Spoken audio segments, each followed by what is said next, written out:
okshokrivoot, meet my itsuk shivet, itshita krivot, ta armi delok.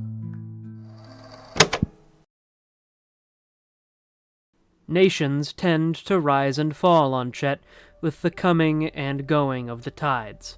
Some lasting years, others barely surviving weeks.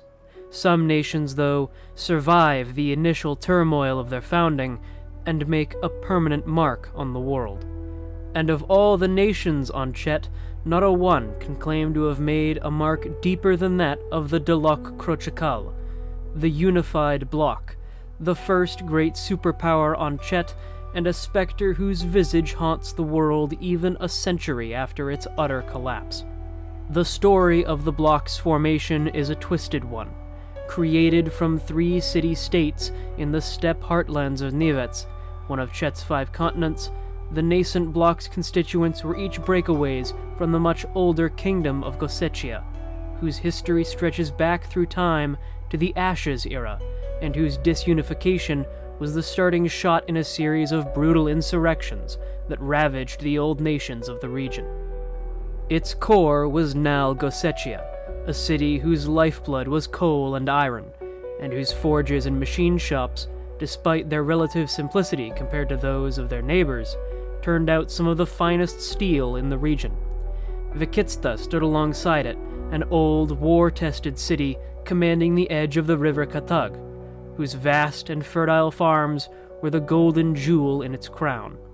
And behind them both laid Kalitsk, a small city laid around the foundations of one of the ancient towers, an ivory-white megastructure whose origins laid in the days before the Serpentine. The Bloc was tested in battle from the very beginning, by outsiders seeking to subsume the orphaned cities into their growing empires, and by their former kindred, chief among them the new state of Vostwald, headed by the exiled royal families of the fallen Gosetian houses. Despite their alliance being so new, the forces of the Bloc fought together without issue, first driving back the Vostwald and then conquering them in a years-long campaign remembered as the War of the Crowns. In the years to come, the Bloc would continue to expand, by diplomacy and by blood. The laboratories of Kalitsk and the forges of Nal Gosetia would turn out ever more potent war machines, the sons and daughters of the White and Orange heeding the call to arms year after year. The old ways of war, fought with rifle, bayonet, shovel, and force of will, changed, replaced with the fast-moving, high-impact tactics the Bloc would become known for. Soon their empire would encompass the majority of Nivets, from the western to the eastern sea, from the frigid northern limits to the boiling jungles and highlands of the equator. Their navies sailed both sea and sky, the sea fleets stretching the Bloc's borders first across the eastern sea to Erevets, and then west to the forgotten continent of Kolabosh, a land which to this day defies the efforts of adventurers and colonists alike to tame it. Their technological knowledge would grow unrivaled, studying the ancient secrets of the before and building wondrous machines, ranging from advanced electronics to jet-propelled aircraft, from rudimentary laser weapons to the first prototype walking tanks, all running on the lifeblood of the world, the sickly black ichor, pumped up from the deepest caverns on Czet, refined into fuel for the smoke-belching engines of the Bloc's industrial complex.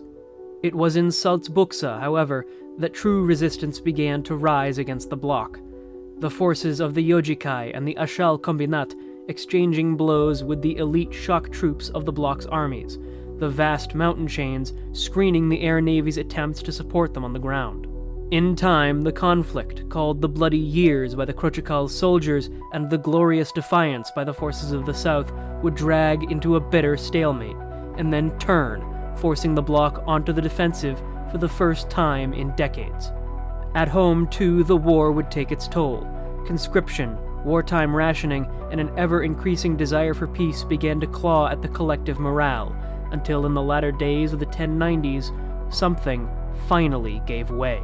It began in Vikitsta, on an otherwise unremarkable day. Public demonstrations against the war had been rising in frequency and intensity for months, and a general order had been issued to the city's Bürgermilits, the home guard, to quell the unrest. Police rifles were drawn from the city's arsenal and issued, and by the afternoon most of the demonstrations had been, as usual, quietly resolved. In the northern quarter, however, something happened. Both sides claimed the other opened fire first. The truth, though, didn't matter. Over the course of minutes, the demonstration broke into a riot, and then, with the retreat of the Bürgermilits, an outright revolt. The unrest spread rapidly, with gangs of agitators breaking into local guard posts and stealing weapons, or, in certain cases, killing police and Bürgermilits for them. The response was swift but heavy-handed. Hours after the mutineers had thrown down the banner of the Bloc and declared Vikitsta a free city until the war in the south was ended, the forces of the Bloc's army deployed, rolling through the streets of Vikitsta in armored personnel carriers, tanks, and armored cars, supported by loyalist elements who took up arms against the mutineers. Shock troops marched down the wide Bergetan, firing almost indiscriminately on any who held up the mutineers' banner, with civilian casualties numbering at first in the dozens, then the hundreds, and then, following the beginning of an uncontrolled fire in the eastern quarter, the thousands. The mutiny was put down, with bullets and blades, but the damage had been done.